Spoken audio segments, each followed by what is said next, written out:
আজ যে বিষয়টি নিয়ে আমরা আলোচনা করব তা হচ্ছে ক্ষুধামুক্ত পৃথিবী গঠনে ইসলামের নির্দেশনা। গত কাল ছিল বিশ্ব খাদ্য দিবস। বিশ্ব খাদ্য দিবসে মানুষের টার্গেট বিশ্বব্যাপী ক্ষুধা, দারিদ্র, অপুষ্টি ও খাদ্য বৈষম্য দূর করা, যাতে পৃথিবীর প্রতিটি মানুষ পর্যাপ্ত ও পুষ্টিকর খাদ্য পেতে পারে, এ ছিল তাদের টার্গেট। কিন্তু আজও পৃথিবীর কোটি কোটি মানুষ ক্ষুধার্ত। কেউ খাবার অপচয় করছে, আবার এই পৃথিবীতে কেউ না খেয়ে অনাহারে দিন কাটাচ্ছে। ইসলাম ১৫০০ বছর আগে মানব জাতিকে শিখিয়েছিল খাদ্যের সমবন্টন, সংযম এবং কৃতজ্ঞতা ও মানব সেবায় চূড়ান্ত শিক্ষা ছিল ইসলামের। ইসলাম বলে দিয়েছে যে খাদ্য অপচয় করা এটি চরম অপরাধ। ইসলাম খাদ্যকে শুধু দেহের পুষ্টির উপাদান হিসেবে নয়, বরং আল্লাহর এক অমূল্য নিয়ামত হিসাবেও দেখেছে। আল্লাহ রাব্বুল আলামিন বলেন, হে মানব জাতি, তোমরা যা হালাল ও পবিত্র তা খাও, শয়তানের পদাঙ্ক অনুসরণ করো না, নিশ্চয়ই সে তোমাদের প্রকাশ্য শত্রু। খাদ্য শুধুমাত্র শরীরের যে চাহিদা পূরণের বিষয় নয়, বরং এটি ঈমান, আত্মিক শুদ্ধতার সঙ্গেও এর সম্পর্ক আছে। হালাল এবং তৈয়ব খাদ্য একজন মুমিনের দেহ এবং আত্মাকে পবিত্র করে। যে কারণে পবিত্র কোরআনুল কারীমে আল্লাহ সুবহানাহু ওয়া তাআলা ত্রিনবীদের ব্যাপারে বলেছেন, ইয়া আইয়ুহার রাসূল কুলু মিনাত তাইয়্যিবাত, হে রাসূলগণ, তোমরা পবিত্র বস্তুসমূহ হতে যা ইচ্ছা খাও এবং ওয়া'মালু সালিহা, সৎকর্ম করো। ইন্নী বিমা তা'মালুনা আলিম, তোমরা যা করো নিশ্চয়ই আমি সে সম্পর্কে পূর্ণ অবগত আছি। সূরা বাকারার ১৭২ নম্বর আয়াতে আল্লাহ পাক রব্বুল আলামিন বলছেন, ইয়া আইয়ুহাল্লাযীনা আমানু, হে ঈমানদার বান্দাগণ, কুলু মিন তাইয়্যিবাতি মা রাযাকনাকুম, আমি তোমাদেরকে জীবিকা রূপী যে উৎকৃষ্ট বস্তুসমূহ দিয়েছি তা থেকে যা ইচ্ছা খাও। আল্লাহ পাকের শুকর আদায় করো। ওয়াশকুরু লিল্লাহ ইন কুনতুম ইয়্যাহু তা'বুদুন, যদি তোমরা কেবল তারই ইবাদত করে থাকো। আমরা পৃথিবীতে কি খাবো আর কি খাবো না, এটা অনেক সময় আমরা নির্ধারণ করতে পারি না। অনেক মানুষ না খেয়ে আছে। ক্ষুধার জ্বালা যে কত কঠিন, যিনি এটা বুঝতে পারেন না, যিনি এটার ভুক্তভোগী না, তিনি এই ক্ষুধার জ্বালা তিনি বুঝবেন না। ক্ষুধা লাগলে পরে একটি মানুষের কিছুই ভালো লাগে না। কথায় কথায় মানুষ বলে, পেট শান্তি তো দুনিয়া শান্তি। পেটে যদি ক্ষুধা থাকে, যত ওয়াজ আর নসিহত বলেন কিছু ভালো লাগে না। পেটে যদি ক্ষুধা থাকে, ওই সময় মাসআলা মাসাইল জিজ্ঞাসা করাও বিপদ। ক্ষুধার তাড়নায় উল্টাপাল্টা ফতোয়া দিয়ে দিতে পারেন। ক্ষুধা লাগলে ভালো কথা মনে আসে না, ভালো কথা মানুষ ভুলে যায়। ইমামুন আল আজম আবু হানিফা নু'মান ইবনে সাবিত রাদিয়াল্লাহু তাআলা, ওনার পরিচারিকা তাকে একদিন ক্ষুধার কথা বলেছেন যে আমাদের বাসায় আটা শেষ হয়ে গেছে। ইমাম আজম বললেন, এটা কেন বললা? এই কথা শোনার পরে তো আমি যা মাসআলা মাসাইল রাতে গবেষণা করে বের করেছিলাম সব ভুলে গেলাম। তো এই জন্য দারিদ্রতা, ক্ষুধা এটা অনেক সময় কুফরের দিকে মানুষকে নিয়ে যায়। ক্ষুধার কারণে মানুষ নিজের ঈমান আমল পর্যন্ত বিক্রি করে দেয়। আমাদের দেশে যারা খ্রিস্টান বানায়, কাদিয়ানি বানায়, পার্বত্য অঞ্চলগুলোতে উত্তরবঙ্গের গরিব এলাকাগুলোকে তারা ফাইন্ড আউট করে বাছাই করে নেয়। কেন জানেন? গরিবরা টাকা পয়সা পেলে ওরা ঈমান হারা হয়ে যায়। 10,000 টাকা দিলে খ্রিস্টান হয়ে যায়, 20,000 টাকা দিলে পরে খ্রিস্টান হয়ে যায়। এটা বড় দুঃখজনক। এই জন্য হালাল খাবার এটা বড় অভাব। ইবাদত কবুলের 10 ভাগের 9 ভাগ হচ্ছে হালাল খাবারের উপর। সুবহানাল্লাহ বলেন। ইবাদতের 10 ভাগের 9 ভাগ কিসের উপরে? হালাল খাবারের উপরে। আমাদের দেশে তো খাদ্যের তেমন বেশি অভাব নাই। আপনারা যারা মুরব্বী আছেন, এক সময় মানুষ সবাই কি 3 বেলা খাবার খেতে পারতো না। 3 বেলায় ভাত খেতে পারতো না। বড় লোক ছাড়া, সম্পদশালী ব্যক্তি ছাড়া 3 বেলা ভাত খাওয়া বড় কঠিন ছিল। সকালবেলা রুটি খাইত,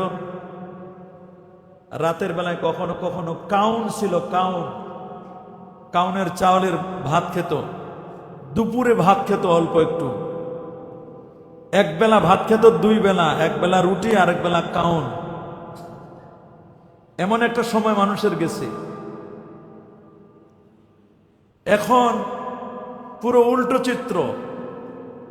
যারা বড়লোক, ভিআইপি, ইলিট শ্রেণী, তারা তো 3 বেলা ভাত খায় না, প্রশ্নই আসে না। এক বেলা ভাত খায়, তাও পেয়ালা দিয়ে, কাপ দিয়ে মাপা, 1 পেয়ালা ভাত, 1 পেয়ালা সবজি মেপে খায়। গরিব লোক 3 বেলা এখন ভাত খায়, কাজ করে তো 3 বেলা ভাত খেয়ে। আর আগে যে 3 বেলা ভাত খেতে পারতো, সেই ছিল সবচেয়ে বড় লোক, যে ওর বাড়িতে 3 বেলা ভাত খাওয়া হয়, ভাত রান্না হয়। আল্লাহ তাআলা ঘুরাই দিয়েছেন সিস্টেমটা। দেখেন, গরিব লোক এখন আটা খায় না, যত আটার বস্তা সব বড় লোকের বাড়িতে যায়। বড় লোক এখন আটা খায়, গরিব আর এখন আটা খায় না। বাংলাদেশের অবস্থা কি বলবো?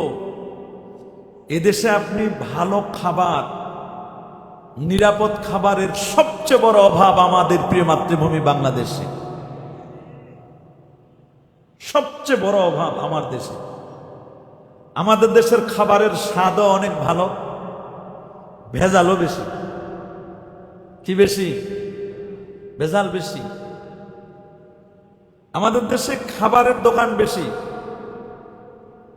কিসের দোকান বেশি? খাবারের দোকান বেশি।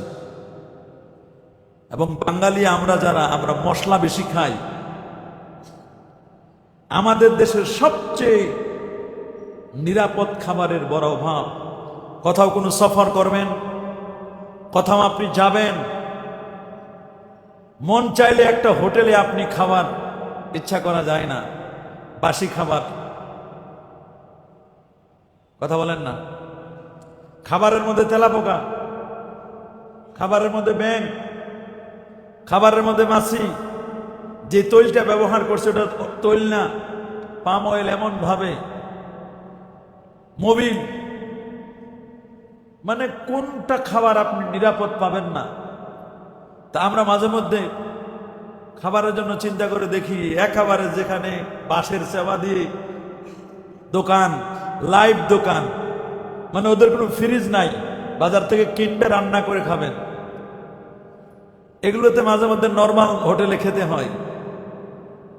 ভালো ভালো যেখানে ইলিট শ্রেণী মানুষগুলো রেস্টুরেন্টে খায়, সেখানে নিরাপদ খাবার নাই, বাসি খাবার। কথা বলেন, কি খাবার?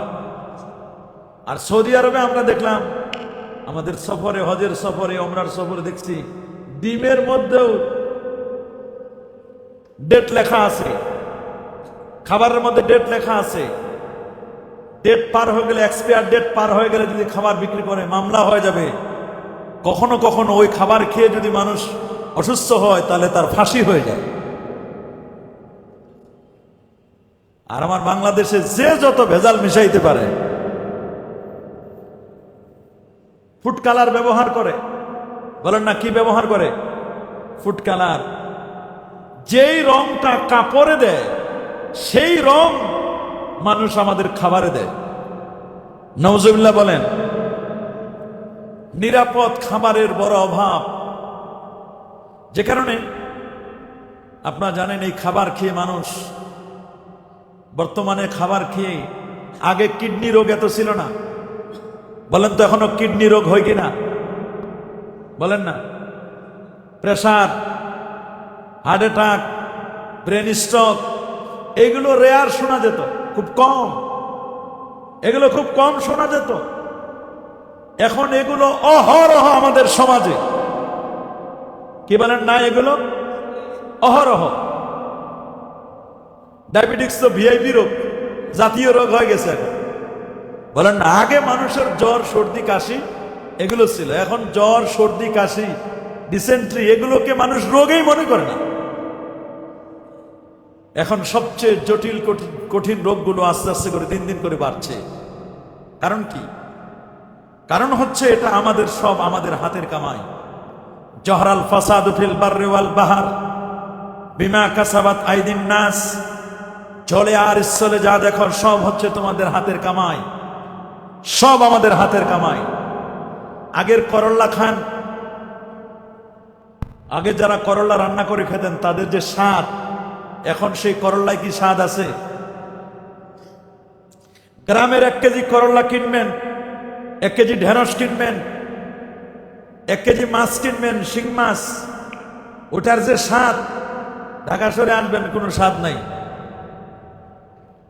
বুঝে আসে না। একই জিনিস আস্তে আস্তে করে স্বাদ কমে গেছে। নিরাপদ খাদ্য আপনি পাবেন কেমনি? আমরা খাবার খাই শুধু জীবন বাঁচানোর জন্য। বর্তমান বিশ্বে খাদ্য সংকটের অন্যতম কারণ হলো অপচয়। বলেন, বর্তমান বিশ্বে খাদ্য সংকটের অন্যতম কারণ হলো কি? অপচয়।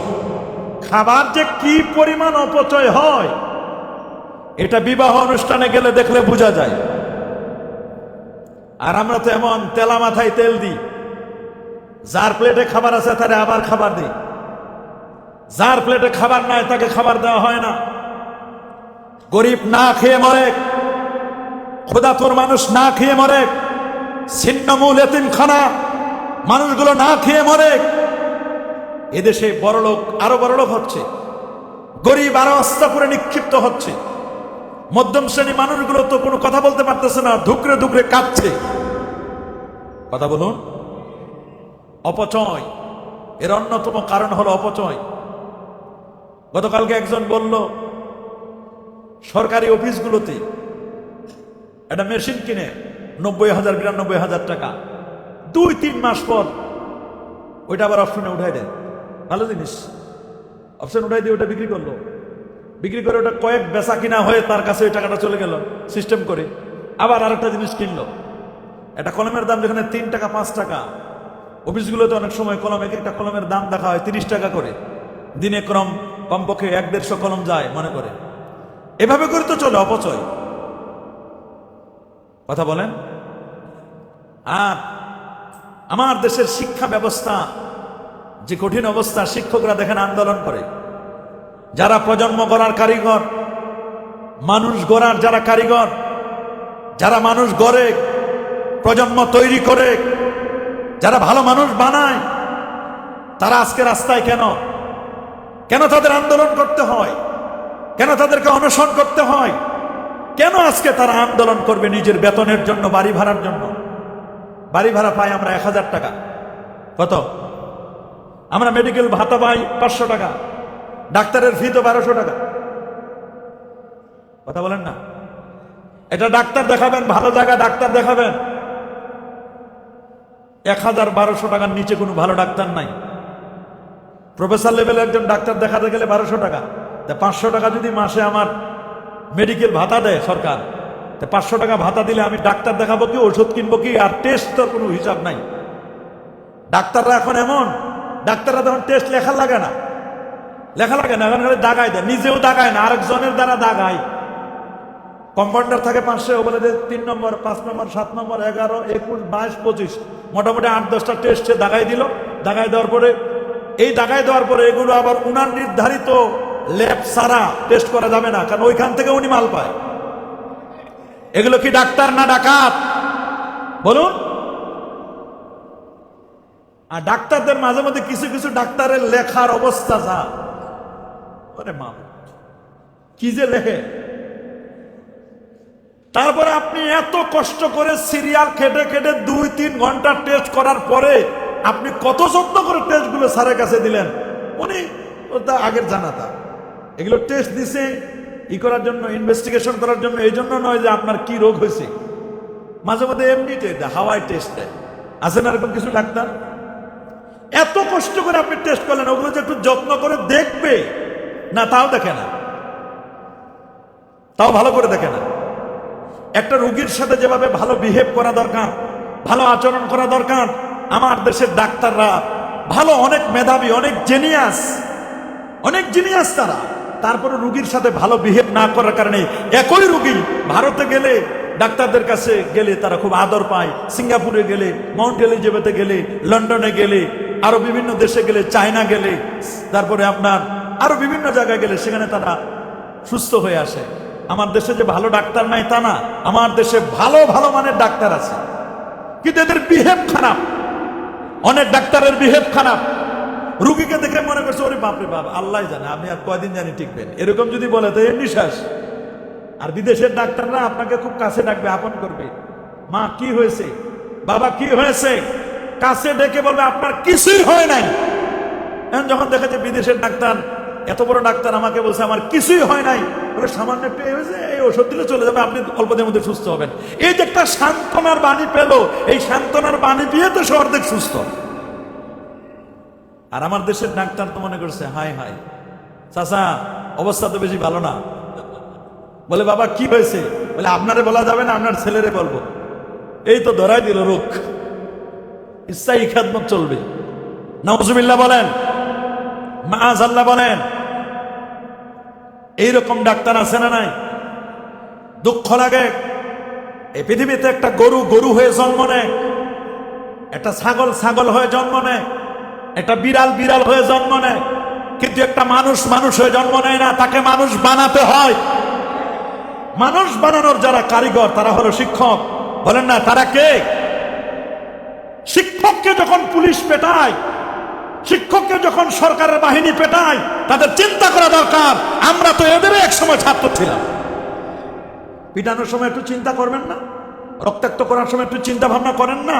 এগুলো দেখলে আমরা লজ্জিত হই, জাতি হিসেবে লজ্জা লাগে আমাদেরকে। হ্যাঁ, আরো তো অনেক মাধ্যম আছে, অন্য মাধ্যমগুলো তাদেরকে ছত্রভঙ্গ করেন, তাদেরকে শৃঙ্খলা আনার চেষ্টা করেন। আমাদের বাহিনীও বাকি করবে, কিছু শিক্ষক তো আছে এমনও উশৃঙ্খলও আছে, নাই যে তা না।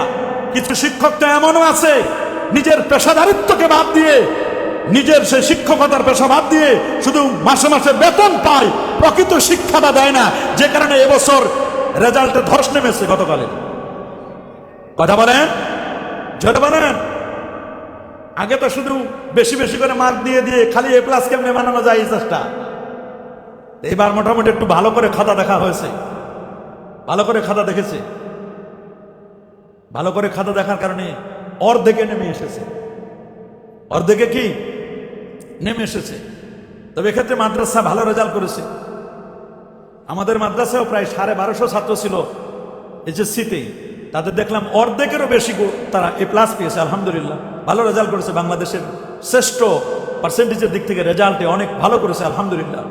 তা আমরা আমাদের ছাত্রদের পিছনে রাত দিন কষ্ট করি, আমরা মাগরিবের পরেও আমরা ক্লাস করি, কখনো কখনো মাহফিল থেকে এসে রাত 3টায়ও ক্লাস করার লাগে।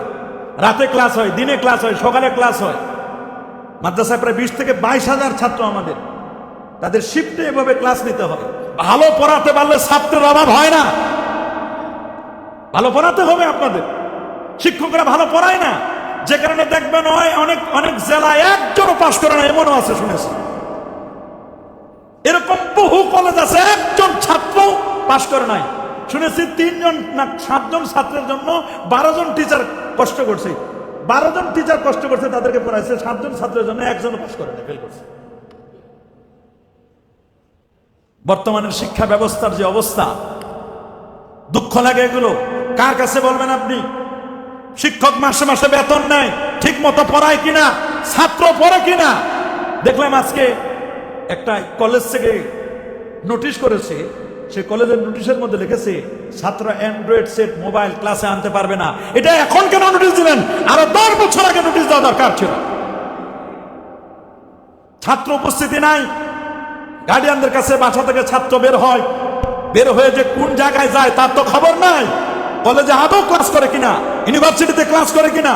আমার তো মনে হয় শিক্ষকরা যদি ভালো করে খাতা দেখতো, 100 জনের 5 জনও পাস করা বড় কঠিন ছিল। প্রশ্নপত্র ফাঁস, এই সমস্যা, এই জায়গা থেকে এই জায়গা থেকে বহু সিস্টেম করে করে করে করে করে কিছু পাস করে। আর মেডিকেলের প্রশ্ন যদি ফাঁস হয়, তাহলে এটা যদি ডাক্তার হয়, এটা যদি ইঞ্জিনিয়ার হয়, বিল্ডিংও থাকবে না, রুগীও বাঁচবে না। বলেন না, বিল্ডিংও থাকবে না, রুগীও বাঁচবে না। অনেক ডাক্তার তো এরকম আছে না? এরকম ডাক্তার দেখলে অবাক লাগে আমাদের। এখন তো সব ভাইরাল, ভাইরাল ছাড়া কেউ দেখাতে যায় না। যত বড় ভাইরাল তত বড় ভাইরাস। মনে রাখবেন, যত বড় ভাইরাল, যত বেশি ভাইরাল তত বড় ভাইরাস বিপদ। ভাইরাল আর ভাইরাসের মূল অক্ষর একই। আমরা ভাইরালের চিন্তা করব না, ভাইরাসের চিন্তা। ভাইরাল হলে ভাইরাসে পাবে। কথা বলেন। সেই জন্য আমি মনে করি মাননীয় শিক্ষা উপদেষ্টা শিক্ষকদের দাবি দাওয়া মেনে নেন। সারা ওয়ার্ল্ড খোঁজ করে দেখেন, সারা বিশ্বে শিক্ষকদের যে বেতন, সেই তুলনায় বাংলাদেশ নম্বর ছাড়া। বাংলাদেশে একজন গার্মেন্টসের কর্মীর বেতনও আছে 10-12 হাজার টাকা। কথা বলেন না। শিক্ষকদের খোঁজ নিয়ে দেখেন, একজন শিক্ষকের বেতন 7,500 টাকা, 5,000 টাকার শিক্ষকের বেতন আছে। বাংলাদেশে কয়েকটা সম্প্রদায় বা কয়েকটা দল, তারা সবচেয়ে বেশি নির্যাতিত, নিপীড়িত। তার মধ্যে আমার দেশের ইমাম, খতিব, মুয়াজ্জিন, আমাদের দেশের শিক্ষক, এরা নির্যাতিত, নিপীড়িত। অনেক জায়গায় বেতন দেওয়া হয় না। কথা বলেন। শিক্ষকদের বেতন দেওয়া হচ্ছে না কেন? তাদেরকে 1,000 টাকা বাড়ি ভাড়া দেওয়া হয়। বলেন, বাংলাদেশের ঢাকার একটা বাথরুমের একটা ওয়ালও পাওয়া যাবে না 1,000 টাকায় ভাড়া। বাসার কথা বাদ দিলাম, একটা তো বাথরুমও আপনি ভাড়া নিতে পারবেন না 1,000 টাকায়। 1,000 টাকা ভাড়া কোনো বাসা আছে নাকি? বলেন। একটা শিক্ষককে যখন 1,000 টাকা বাড়ি ভাড়া দেন, তখন মাথাটা যায় কোথায়? আরো কত জায়গা খরচ করেন, কত জায়গায় আপনি টাকা ব্যয় করেন শিক্ষকদের ক্ষেত্রে। কেন আপনাদের এত কার্পণ্যতা? মাননীয় প্রধান উপদেষ্টা এবং শিক্ষা উপদেষ্টার উদ্দেশ্যে আমাদের বক্তব্য, যাতে করে শিক্ষকরা তাদের সম্মানজনক বাড়ি ভাড়ার টাকাটুকুন পায়। তারা যে দাবি করে, সেই দাবিটি যা হয়েছে কমপক্ষে অর্ধেক করে দিলেও হলে তাদের সম্মানটা রক্ষা হবে। কথা বলেন। তারা 20% চাচ্ছে, 20% দিতে না পারেন 10% দেন। কথা বলেন। এখানে যারা আছে, কারো না কারো ছেলে, মেয়ে, ভাই, বোন, আত্মীয় স্বজন কোনো না কোনো শিক্ষকের কাছে পড়ে কিনা? কি বলেন, পড়ে না? আপনাদের ছেলে মেয়ে কোথায় পড়ে? শিক্ষকের কাছেই তো পড়ে। আমরা শিক্ষকদের সাথে সম্পর্ক, ইন্নামা বুইসতু মুআল্লিমা, রাসূল বলেছেন, আমি পৃথিবীতে শিক্ষক হিসেবে প্রেরিত হয়েছি। কি হিসেবে? শিক্ষক হিসেবে প্রেরিত হয়েছি। নবীজি শিক্ষক ছিলেন। শিক্ষকতার পেশা সবচেয়ে ভালো পেশা, এটা সুন্নতি পেশা, এটা নবিয়ানা পেশা। আল্লাহু আকবার বলেন। রাসূল আকরাম সাল্লাল্লাহু আলাইহি ওয়াসাল্লাম তিনি মানুষদেরকে সবকিছু শিক্ষা দিতেন। হাত্তা ইউআল্লিমাকুমুল কিরাত, বাথরুমে কেমনে বসতে হয় সেটাও শিক্ষা দিতেন আমার রাসূল। সুবহানাল্লাহ বলেন। শিক্ষকদের বেতন নাই। ইবতেদায়ী মাদ্রাসা যেটা প্রাথমিক লেভেলে, ইবতেদায়ী শিক্ষকদের বেতনের কথা বলতে বলতে বলতে বলতে বলতে শেষ পর্যন্ত কানে পানি গেছে, পাশ হয়েছে, এখনো পর্যন্ত শিক্ষকরা বেতন পাচ্ছে না। কলেজের 32টা বছর ধরে 3500 শিক্ষক কলেজে অনার্স চালু আছে। যে সমস্ত কলেজে অনার্স চালু আছে এরকম 3500-এর মতো শিক্ষক, তারা আজকে বেতন থেকে, এমপিও সরকারি বেতন থেকে তারা বঞ্চিত। তারা আন্দোলন করছে, লাঠিপেটা খেয়েছে, কাঁদানো গ্যাস তাদেরকে দেওয়া হয়েছে, কত রকমের তাদেরকে তারা আন্দোলন করে করেও আজ পর্যন্ত তাদের বেতনটি সরকার দিবে বলে অনুমতি দিয়েছে, কিন্তু এখনো পর্যন্ত গেজেট আকারে পাস হচ্ছে না। গড়িমসি করতেছে, এই দপ্তর থেকে এই দপ্তর, এই দপ্তর থেকে এই দপ্তর, এই দপ্তর থেকে এই দপ্তর, এভাবে করে করে সময় ক্ষেপণ করছে। শিক্ষকদের ব্যাপারে আপনাদের গড়িমসি কেন?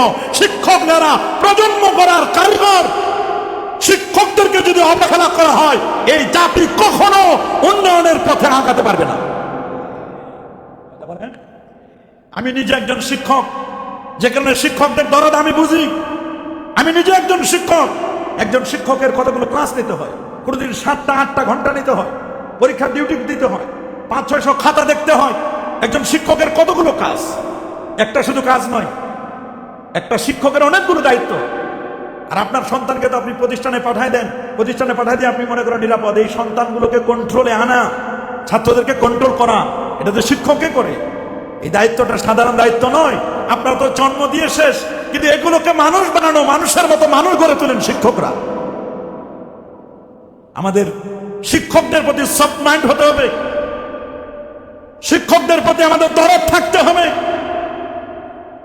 বাজেটের ক্ষেত্রে দেখেন, শিক্ষা ক্ষেত্রে বাজেট কম, অথচ এই খাতে বাজেট বেশি হওয়া দরকার।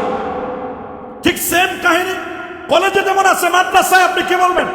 ইসলামী আরবি বিশ্ববিদ্যালয়ের জন্য আন্দোলন করে করে করে করে করে শেষ পর্যন্ত সরকার বাহাদুর একটা ইসলামী আরবি বিশ্ববিদ্যালয় দিল।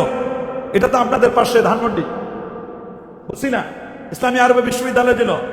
ইসলামী আরবি বিশ্ববিদ্যালয় দেওয়ার পরে সেখানে 2010 সালের দিকে অনার্স কোর্স চালু হলো। 5টা-6টা বিভাগে অনার্স কোর্স চালু হয়েছে। 15টা বছর হয়ে গেল।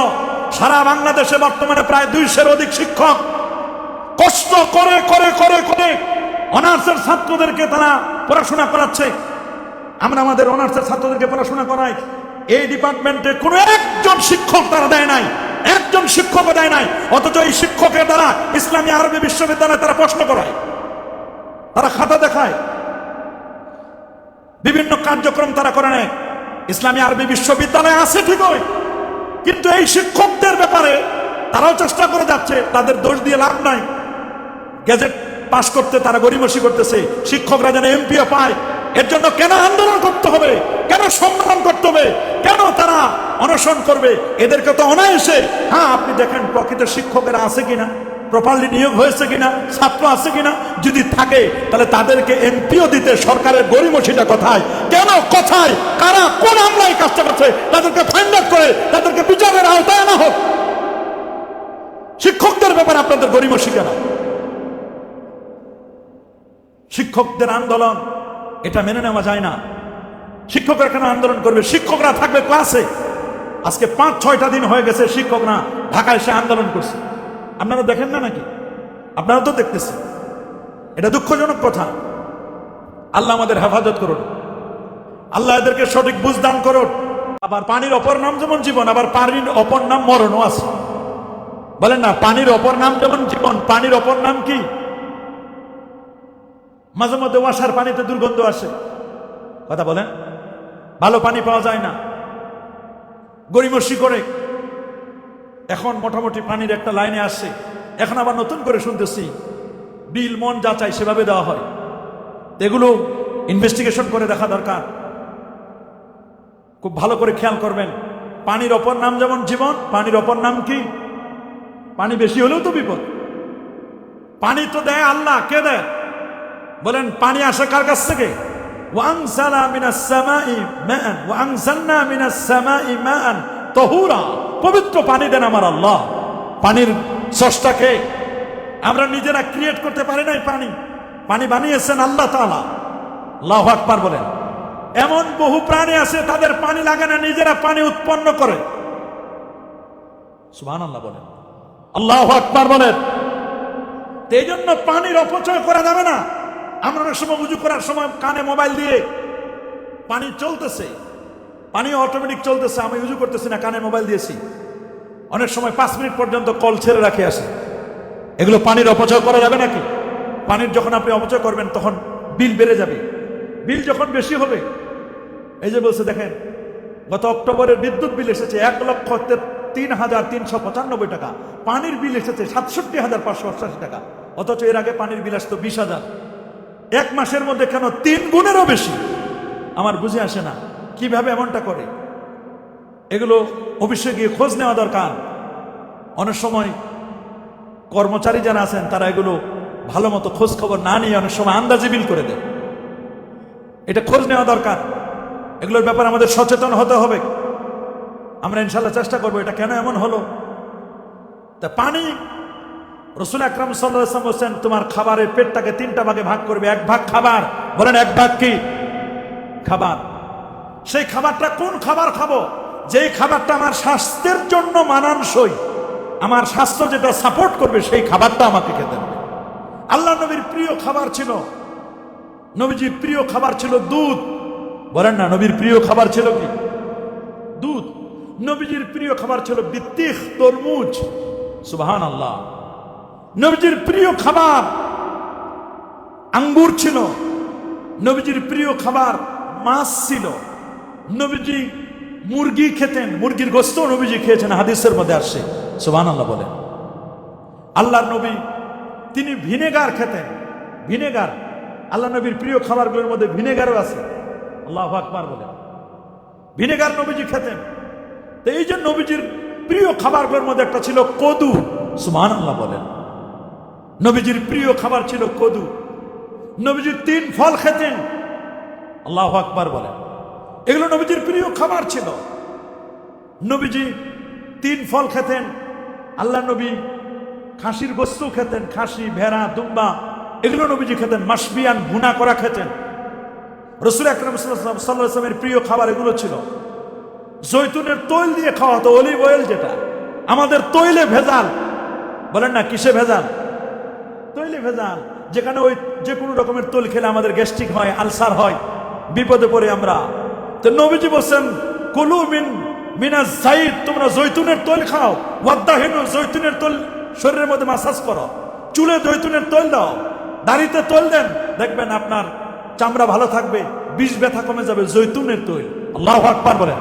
এক সময় জৈতুনের তৈল দিয়ে বাতিও জ্বালানো হতো। জৈতুনের মেসওয়াক, রাসূল বলেছেন নেমা সেওয়াক ওয়া জৈতুন, জৈতুন গাছের ডাল মেসওয়াক হিসেবে কতই না উত্তম মেসওয়াক। সেওয়াক এটা আমার মেসওয়াক। ও সেওয়াকুল আম্বিয়া মিন ক্বাবলি, আমার পূর্বে যত নবী রাসূল চলে গেছেন প্রত্যেকে তারা জৈতুনের ডালের দিয়ে তারা মেসওয়াক করতেন। আল্লাহু আকবার। আল্লাহ নবী সকালবেলার খাবারটা গ্রহণ করতেন 6টার মধ্যে। সুবহানাল্লাহ।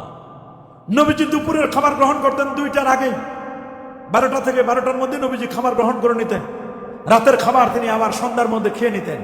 আমরা তো ফেসবুক, ইউটিউব চালাতে চালাতে রাতের খাবার খাই 11টা 12টা। কথা বলেন কতটা? অনেকের 11টা বেজে যায়, 12টা বেজে যায়, খেয়ে আবার শুয়ে পড়ি। কেন গ্যাস্ট্রিক হবে না? শোয়ারও তো সিস্টেম আছে, নবীজি সব বলে দিয়েছেন। আপনি যখন ঘুমাতে যাবেন, ঘুমাতে যাওয়ার আগে আপনি সুন্দর করে ফ্রেশ হবেন। আপনি ফ্রেশ হয়ে উজু করে নেবেন।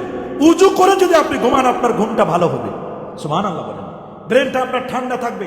নবীজি ডান কাঁধে ঘুমাতেন। ডান কাঁধে যারা ঘুমায় তাদের কখনো হার্টের রোগ হয় না। আল্লাহু আকবার বলেন।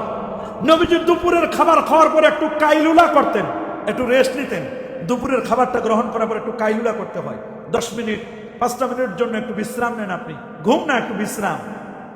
আবার রাতের খাবারটা গ্রহণ করার পরে আল্লাহ নবী কয়েক কদম হাঁটতেন। সুবহানাল্লাহ। একটু পায়চারি করতেন। তা আমরা তো এগুলো করি না। খাওয়ার পরে আমরা সাথে সাথে শুয়ে যাই। দুপুরের খাবার খেয়ে আমরা কাজে চলে যাই। খাবারগুলো পেটের মধ্যে থাকে, এগুলো মানুষ ব্রেন স্ট্রোক করার সমূহ সম্ভাবনা থাকে। খাবারগুলো নবীজি চিবাই চিবাই খেতেন। সুবহানাল্লাহ বলেন। আমাদের তো সময় নেই। খাবারের সময় যত তাড়াহুড়া, খাবারের সময় দ্রুত গতিতে আমরা খাবার খাই, চিবাতে পারি না। খাবারটা যত চিবাবেন ততই খাবারটা আপনার স্বাদ লাগবে, তত আপনার স্বাস্থ্যের জন্য উপকার। আল্লাহু আকবার বলেন। রাসূল আকরাম সাল্লাল্লাহু আলাইহি সাল্লাম তিনি খাবারটা যখন খেতেন প্লেটটা চেটে খেতেন। মাঝে মধ্যে আঙ্গুলগুলো নবীজি আঙ্গুলগুলো নিজে চাটতেন অথবা আরেকজনের দ্বারা চাটাতেন। খাবারের বরকত হলো সবার শেষে থাকে। আমরা তেমন ভিআইপি এলিট পার্সন হয়ে গেছি, অত্যাধুনিক আমাদেরকে মানে অত্যাধুনিকতা এমন ভাবে আমাদেরকে পেয়ে বসেছে, কথা আমাদেরকে নাস্তা দিলে খাবার দিলে আমরা কিছু খাই কিছু রেখে দিয়ে আসি। এই যে কিছু খেলেন আর কিছু রেখে দিয়ে আসলেন, যার জন্য রেখে দিয়ে আসলেন সে তো এটা খাবে না। আপনার ঝুটো খাবার, আপনার অতিরিক্ত আপনি যেটা রেখে দিয়ে আসছেন এই খাবারটাকে কেউ খাবে? এটা কেউ খাবে না, এটা ফেলে দেওয়া হয়। এগুলো ফেলে দেওয়া হয়, এটা অপচয়। এই অপচয়ের জন্য আপনিও দায়ী, আমিও দায়ী। খাবার অপচয় করা যাবে না। বলেন খাবার অপচয় করা যাবে? খাবার অপচয় করা যাবে না। কুলু ওয়াশরাবু, খাও পান করো, ওয়ালা তুসরিফু, অপচয় করো না। আজকে বিশ্ব খাদ্য সংকট, গতকাল তো ছিল বিশ্ব খাদ্য সংকট দিবস। খাদ্য সংকটের একমাত্র কারণ এটা নয়, অন্যতম কারণ হলো অপচয়। বলেন অন্যতম কারণ কি? অপচয়। আমার ফিলিস্তিনের ভাইরা খাবার পায় না, সুদানে অনেক জায়গা আছে মানুষ খাবার পায় না। খাবার না খেয়ে মানুষ মারা যাচ্ছে, আর আমরা অনেক সময় খাবারকে অপচয় করি। ইসলাম বলে দিয়েছে খাদ্য নষ্ট করা এটা আল্লাহর নিয়ামতের প্রতি অকৃতজ্ঞতা। তোমাদের কারো হাত থেকে কোনো খাদ্য পড়ে গেলে এটা তুলে নিবে, পরিষ্কার করে খাবে, শয়তানের জন্য তা ছেড়ে দিবে না। সহিহ মুসলিমের হাদিস 2034 নম্বর হাদিস। খাদ্য খাবার গ্রহণের সময় দস্তরখানা নিবে। আমরা অনেক সময় দস্তরখানা নেই না। এখন তো সব fast food, second food, third food, এগুলো খাওয়ার জন্য এক পায়ের উপর আরেক পা উঠাই দিয়ে আমরা খাবার খাই। অনেকে বসেও খাবার খায় না। ফাস্টফুডের অধিকাংশ দোকান বসে খাওয়ার সিস্টেম নয়, সব দাঁড়ায় খেতে হবে। কথা বলেন, ফাস্টফুডের খাবার যে নিরাপদ তাও তো না। বাংলাদেশে অনেক ফাস্টফুডের মধ্যে ময়লা পাওয়া গেছে, পোকা পাওয়া গেছে। কথা বলেন। আর ফ্রিজ নামক যন্ত্র আসার কারণে এক খাবার যে কতবার আমাদের খাওয়ায়। ডিম রান্না করার পরে যদি দেখা যায় না ডিম চলে নাই, ওই ডিমকে আবার আলাদা করে ওটাকে কড়া ভুনা দিয়ে আবার ওইটাকে সুন্দর করে বানায়। তাও যদি না হয় ওটাকে আবার কেটে কেটে ছোট ছোট টুকরা করে পেঁয়াজ মরিচ দিয়ে ডিমটাকে আবার ডিমের ভর্তা বানায়। কত সিস্টেমে, তারপরও ছাড় দিবে না আপনাদেরকে। আর মাছ তো কোনো কথাই নাই, জীবিত মাছ তো পাওয়া বড় কঠিন। জীবিত মাছ তো মরলেও খেতে হবে। গরু ছাগল ভেড়া বকরি মরলে তো খাওয়া যায় না, কিন্তু মাছ মরার পরও খাওয়া লাগে। মাছ মরে গেছে এবার খান, মরছে, মরার পরেও শান্তি নাই। ওটারে যদি খাইতে না পারে শুটকি করে শুকাইয়া শুটকি করে হলে খাবে, তবু মাছের সার নাই। মাছের সার আছে নাকি? তাহলে চিন্তা করে দেখেন, মাছ ওমেগা 3 আছে মাছের মধ্যে। সামুদ্রিক মাছ নবীর প্রিয় ছিল। আল্লাহু আকবার বলেন। সাহাবায়ে কেরাম একটা যুদ্ধে গেছে, ওদের কোনো খাবার নাই, আল্লাহর কাছে দোয়া করছে, আল্লাহ আমাদের খাবারের ব্যবস্থা করে দেন। বুখারী শরীফের হাদিস, গত কয়েকদিন আগে পড়ালাম। তখন সমুদ্র তাদেরকে একটা মাছ নিক্ষেপ করল, আম্বর মাছ। কি মাছ? আম্বর মাছ। সাহাবায়ে কেরাম বলেন আমরা 350 মানুষ ছিলাম, 2 বেলা সকাল সন্ধ্যা আমরা মাছটা খেলাম। 350 সাহাবী 19 দিন পর্যন্ত খাইছে। কয়দিন? 19 দিন পর্যন্ত আমরা খেলাম। তো বলে মাছটা কত বড় ছিল? 350 মানুষ 2 বেলা খেয়েছেন 19 দিন পর্যন্ত। তো মাছটা কত বড় ছিল? বলে মাছটা কত বড় ছিল এটা বলা বড় কঠিন, তবে কাঁটাটা কেমন ছিল সেটা বলতেছি তোমাদেরকে। সাহাবায়ে কেরাম বলতেছে কাঁটা কেমন ছিল তোমাদেরকে বলতেছি। বলে 2 পাশে 2টা কাঁটা এভাবে দেওয়া হয়েছে, 2 পাশে 2টা কাঁটা। এটা বুখারী শরীফের হাদিস। 2 পাশে 2টা কাঁটা দেওয়া হয়েছে। মাঝখান দিয়ে একটা সৌদি আরবের বড় উট, ওই উটের উপর একটা মানুষ যদি দাঁড়ায়, ওই মানুষটা কাঁটার ভিতর দিয়ে বের হয়ে যেতে পারবে, কাঁটার আঁচড় তার গায়ে লাগবে না। এই ছিল কাঁটা। মাছ কত বড় ছিল তোমরা বুঝে নিও। আল্লাহু আকবার বলেন। তাহলে চিন্তা করে দেখেন, ওমাইয়া তাওয়াক্কাল আলাল্লাহ ফাহুয়া হাসবু, যে আল্লাহর উপর তাওয়াক্কুল করে আল্লাহ তাদের যথেষ্ট হয়ে যান। আল্লাহু আকবার। মাছও যে নিরাপদ তাও তো না। মুরগি খাবেন, মুরগিও তো নিরাপদ না।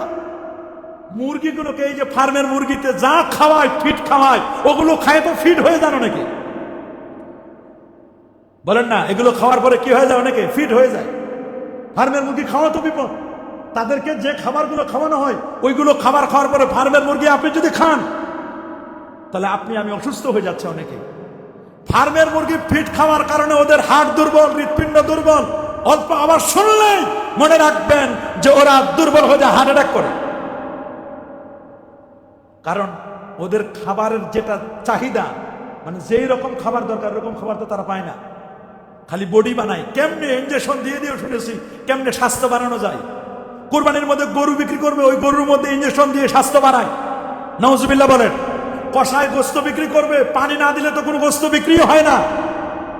4 কেজি গোস্ত নেবেন, 5 ঘন্টা পর করে ওই গোস্ত আপনি ওজন করবেন, দেখবেন আধা কেজি কমে গেছে, পানি যেটা শুকাই গেছে। কথা বলেন, এটাই তো চলতেছে আমাদের। ফলের দোকানে আপনি ফল কিনতে যাবেন, নষ্ট ফল আপনাকে দিবে। যে আপনার ইয়াটা আছে মানে ঠঙ্গার মধ্যে দেখবেন 250 গ্রাম শেষ।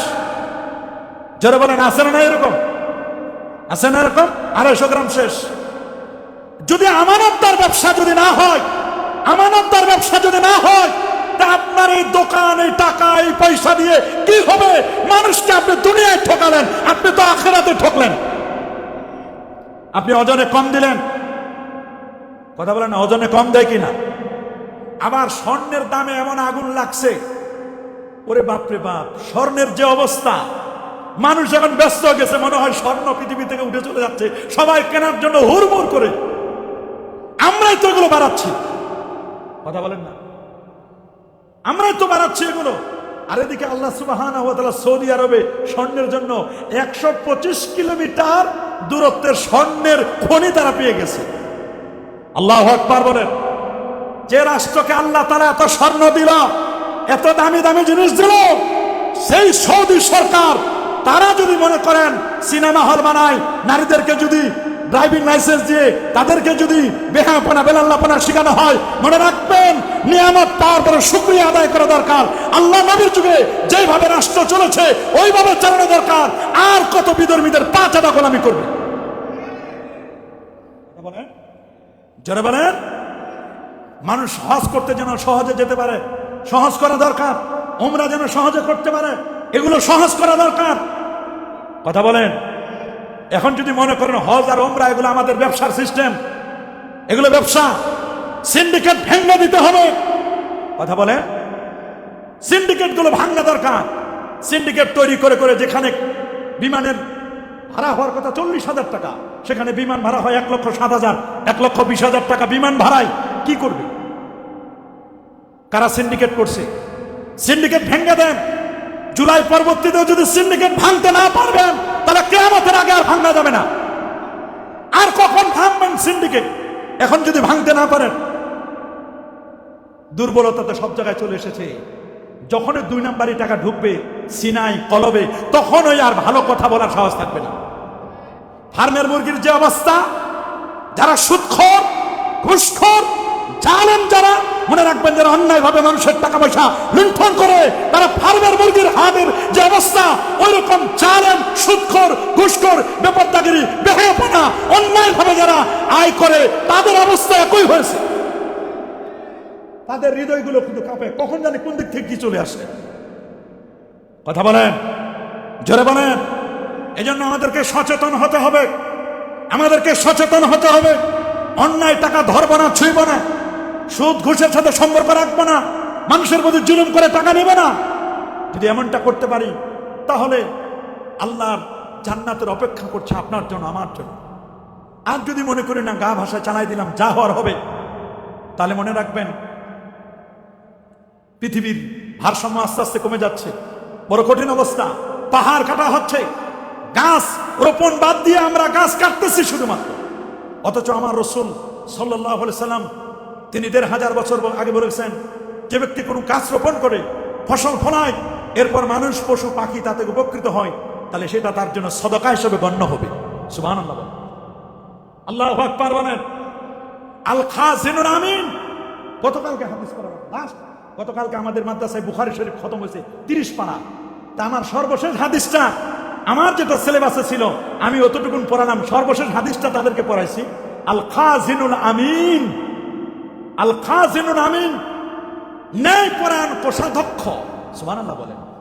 একজন ন্যায়পরায়ণ কোষাধ্যক্ষ, যিনি খাজানার কোষাধ্যক্ষ, যিনি কোষাগারের, যিনি ন্যায়পরায়ণ একজন কর্মচারী, এই কর্মচারী যদি ন্যায় নিষ্ঠার সাথে তাকে যে আদেশ করা হয়েছে সেটা যদি তিনি যথাযথভাবে পালন করেন, তাহলে আহাদুল মুতাসাদ্দিকাইনে উনি তো দায়িত্ব পালন করছেন, সাথে সাথে উনি একজন সদকাকারীর সওয়াব পাবে।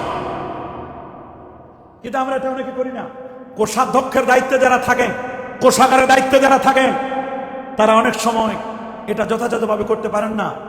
চেয়ারম্যান মেম্বার যারা থাকেন, এখন তো নাই, চেয়ারম্যানও নাই, মেম্বারও নাই, এখন মরেও শান্তি নাই। এখন যে মরবেন, লাশটা কে কোথায় যাবে, বড় বিপদ। এখন মরেও তো শান্তি নেই। এখন যে মরতে চান, মরবেন, মরে যদি মারামারি করে বিচার বা পাবেন কোথায়? বিচার পাইতেও তো বড় কঠিন। আগে তো কোথাও কোনো সমস্যা হলে মেম্বারের কাছে যাইতেন, কমিশনারের কাছে যেতেন, মেয়রের কাছে যাইতেন, মেম্বার, চেয়ারম্যান, আস্তে আস্তে করে উপজেলা চেয়ারম্যান পর্যায়ক্রমে যেতেন। এখন তো যাওয়ার কোনো পথ নাই, খুব বিপদ বর্তমানে, মরেও শান্তি নাই। এই জন্য খুব খেয়াল করে শুনবেন, আপদ বিপদ যাই আসে, আগে তো মনে করেন 10 জনের নামে কার্ড হতো, 10 জন পাইতো না।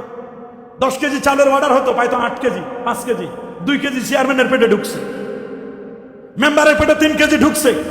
কথা বলেন, দায়িত্ব বরাদ্দ যাদের নামে বরাদ্দ হয়, 500 কেজি চাল বরাদ্দ হয়েছে এতিমখানার নামে, লিল্লা বোর্ডিং এর নামে, অমুক মাদ্রাসার নামে বিল্ডিং বরাদ্দ হয়েছে, বিল্ডিং এর 5 কোটি টাকা, 3 কোটি টাকার খরচ হয়, 2 কোটি টাকা যে কথায় উদাও হয়ে যায়। অনেক রাস্তায় বাজেট হয়েছে 5 কোটি টাকা, 4 কোটি টাকা খরচ করে, 4 কোটিও করে না, অনেক সময় অর্ধেক 2.5 কোটি খরচ করে, আর 2.5 কোটি ইট, সিমেন্ট, বালু, রড সব পেটে ঢুকায়। কথা বলেন, এগুলো চলে কিনা? এগুলোই তো চলতেছে সমাজের মধ্যে। আপনি কাকে বলবেন? সর্বাঙ্গে ব্যথা, ঔষধ দিব কথা, ঔষধ দেওয়ার মতো জায়গা নাই।